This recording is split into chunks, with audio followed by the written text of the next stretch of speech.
दोस्तों, आप तमाम लोग जानते हैं कि कल देश की राजधानी दिल्ली में क्या कुछ हुआ। किस तरह से इंद्रलोक में नमाज पढ़ रहे लोगों के साथ पुलिस प्रशासन के एक एसआई ने, जिनका नाम मनोज तोमर है, उनके द्वारा जो है नमाजियों के साथ बदसलूकी की गई। जब नमाजी सजदे में थे, उस दरमियान देखा गया कि मनोज तोमर ने उनके ऊपर, उन नमाजियों के ऊपर लात चलाया, उन लोगों को जो है मारा, धक्का दिया और उसके बाद इसकी वीडियो सामने आई। इस वीडियो के सामने आने के बाद लोगों ने इस पर आक्रोश जाहिर किया और उसके बाद पुलिस प्रशासन ने भी उस शख्स पर कार्रवाई की और कार्रवाई करते हुए 3 महीने के लिए मनोज तोमर को सस्पेंड कर दिया गया।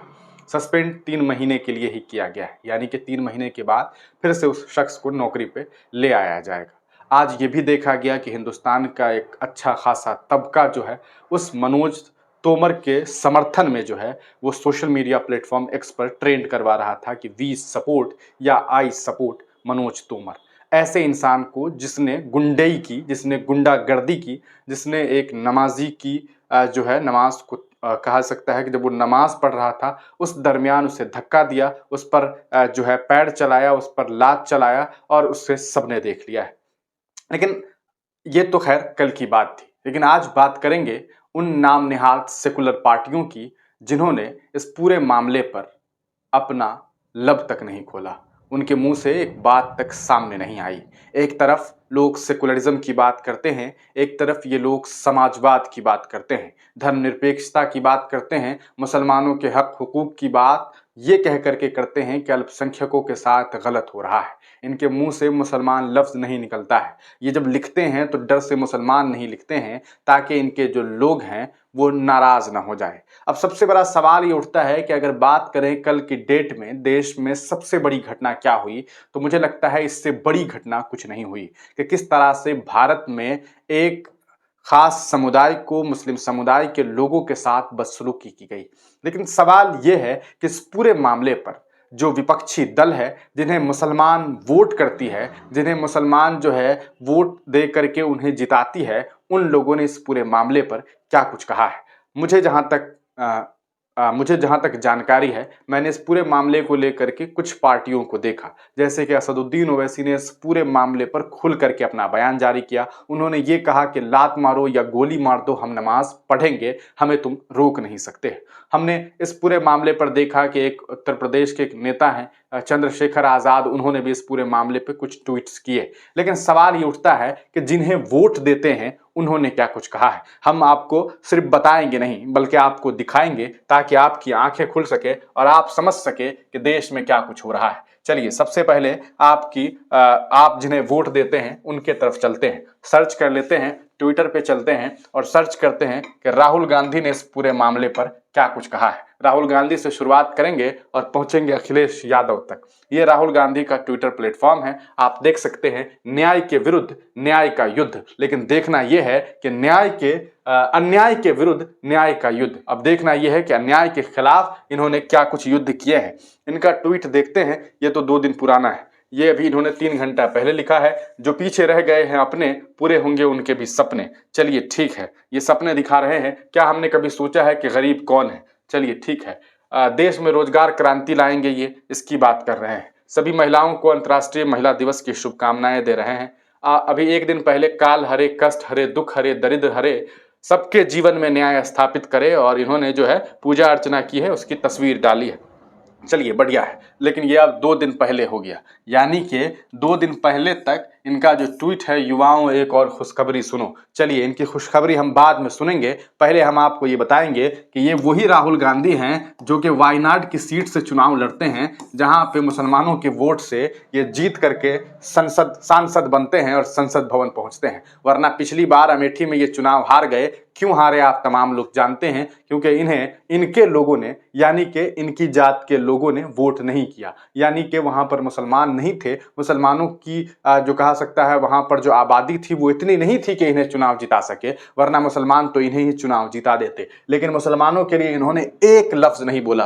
क्या राहुल गांधी को कल की घटना पर एक लफ्ज बोलने के लिए इनके पास जो है मुंह में जबान नहीं थी? क्या इन्हें बोलना नहीं चाहिए था? क्या इन्हें अपने सोशल मीडिया पे लिखना नहीं चाहिए था? सोचिए, सोचिए और जरूर सोचिए और हमें कमेंट सेक्शन में बताइए कि आप इसके बारे में क्या कुछ सोच रहे हैं। तो राहुल गांधी से हमने आपका भेंट जो है वो करवा दिया। अब चलते हैं अखिलेश यादव, जो कि उत्तर प्रदेश के पूर्व उप मुख्यमंत्री हैं और मुसलमानों के वोट पर ये जनाब कितने दिनों तक जो है चुनाव जीतते रहे हैं और आज भी इनकी पार्टी का जो हाल है, अगर इनकी पार्टी के कुछ नेता हैं तो वो सिर्फ और सिर्फ मुसलमानों की वजह से है। सबसे ज्यादा वोट इन्हें मुसलमान देते हैं। चलिए इनके ट्वीट को देखते हैं। इन्होंने पहले तो एक वीडियो डाला हुआ है, ये वीडियो थोड़ा सा आप लोग देख सकते हैं, बाद में देखिएगा। ये 12 घंटा पहले इन्होंने ट्वीट किया है, भाजपा कुराज में बेरोजगार बैठे। चलिए ठीक है, बेरोजगारी की बात कर रहे हैं। इन्होंने एक और वीडियो डाला है। अच्छा ये देखिए, 14 घंटा पहले इन्होंने एक ट्वीट किया है, इनके लब खुले थे। इन्होंने लिखा है, प्रार्थनाओं पर प्रहार अच्छा नहीं। स्कूल में प्रार्थना हो रहा था क्या? स्कूल की प्रार्थना की बात हो रही है क्या कि हम वो स्कूल में प्रार्थना होता है ना कि बच्चे लोग जो स्कूल में प्रार्थना करते हैं, क्या उस पर प्रहार हुआ है? कौन सी प्रार्थना? क्या अखिलेश यादव खुल करके ये नहीं लिख सकते थे कि मुसलमानों को इस देश में नमाज पढ़ने की आजादी नहीं है? क्या अखिलेश यादव ये नहीं लिख सकते थे कि जब मुसलमान नमाज पढ़ रहे थे तो उस दरमियान पुलिस प्रशासन ने जो किया वो गुंडई थी, ऐसा नहीं करना चाहिए था? क्या अखिलेश यादव को ये नहीं लिखना चाहिए था? नहीं, ये नहीं लिख सकते हैं क्योंकि इन्हें डर है कि कहीं इन्हें MY का Y जो है वोट ना दे। लेकिन इन्हें तो वैसे भी ये लोग वोट नहीं देते हैं और यही वजह है कि ये चुनाव हार जाते हैं। अब सोचिए, जरा सा सोचिए कि क्या इनके प्रार्थनाओं पर प्रहार अच्छा नहीं से ये बात क्लियर होती है कि मुसलमानों की बात हो रही है। ये वही व्यक्ति है जो जिंदगी भर इनकी पार्टी जो है MY की बात करके मुसलमान यादवों की बात करती थी और जब राज्यसभा भेजने की बात आई तो इन्होंने मुसलमान व्यक्ति को नहीं भेजा। तब लोगों ने पत्रकार ने सवाल किया तो इन्होंने कहा, देखिए MY से हमारा मतलब मुस्लिम यादव नहीं है, इनका मतलब था M से महिलाएं और Y से यूथ। वाह रे नेताजी! और नेताजी तो चले गए, नेताजी के पुत्र हैं और इनकी देख लीजिए, इनके हाल देख लीजिए कि ये खुल करके एक शब्द नहीं कह सकते हैं, मुसलमान शब्द नहीं लिख सकते हैं। तो दोस्तों, आइंदा आने वाले चुनाव में इसके बारे में थोड़ा सा सोचिएगा। चलिए अखिलेश यादव का हो गया। एक और नेता काफी चर्चे में रहते हैं, बिहार से ताल्लुक रखते हैं, नाम है उनका तेजस्वी यादव। चलिए तेजस्वी यादव को भी देख लेते हैं कि कहीं इन्होंने कुछ लिखा या नहीं लिखा। तो तेजस्वी यादव के ट्विटर हैंडल पे चलते हैं। एक्स डिप्टी चीफ मिनिस्टर हैं, 5 मिलियन फॉलोअर है। 3 घंटा पहले इनका ट्वीट है, एक बने नेक बने सबके साथ चले खूब बढ़े। चलिए अच्छी बात है भैया, सबके साथ चले। उससे एक दिन पहले है, वह सत्य है, अनंत है, अनादि है, भोले दानी है, दया के सागर है, भगवंत है, ओंकार है, विश्वास है, आस्था है, सिद्धि है, शक्ति है, भक्ति है, हर हर महादेव इन्होंने लिखा है। चलिए महादेव जी के बारे में इन्होंने लिखा। एक दिन पहले इन्होंने एक और ट्वीट किया, 5 लोगों को इन्होंने जो है वो MLC बनाया है। आप सभी को महिला दिवस की बधाई भी दी है। महिलाओं के साथ इन्होंने अपनी तस्वीर साझा की है।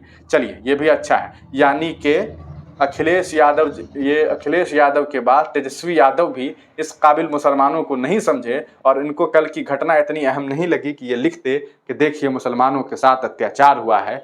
कम से कम उन्होंने तो प्रार्थना लिखा, इन्होंने तो कुछ भी नहीं लिखा। अब आप लोग ही डिसाइड कीजिए कि आप लोगों का नेता कौन है आपका नेता। ऐसे कई सारे लिस्ट हैं दोस्तों, कई सारे नाम हैं जिनके नाम को मैं इसी तरह आपको दिखाता रहूं, अभी से दिखाना शुरू करूं तो सुबह तक दिखाता रहूं, लेकिन अंत में आपको यही मालूम चलेगा कि आपके वोट पर जो लोग राजनीति करते हैं, आपके वोट के दम पर जो लोग सदन के अंदर जाते हैं और सदन में जाकर के राजनीति करते हैं, वो लोग आपकी जब बात आती है और आपके लिए आवाज उठाने की बात होती है तो मुंह पर चुप्पी साधे रहते हैं और न जाने कौन सी ऐसी मजबूरी है कि ये लोग अपने लब को नहीं खोलते हैं। आप तमाम लोग इसके बारे में जरूर सोचिएगा और 2024 के लोकसभा चुनाव में जब आप EVM के बटन पर बटन दबाने जाइएगा तो उससे पहले एक बार इस वीडियो को याद कीजिएगा और सोचिएगा कि आखिर आपको किन्हें वोट देना है, आपको किन्हें नेता चुनना है, किनके लिए आपको जो है कहा सकता है, किनके लिए आपका ख्वाब है कि किन्हें आप जो है हुकूमत देना चाहते हैं। आप तमाम लोग अपनी राय कमेंट सेक्शन में दीजिएगा। तब तक के लिए दीजिए इजाजत, फिर मिलेंगे किसी नई वीडियो के साथ, किसी नई पेशकश के साथ।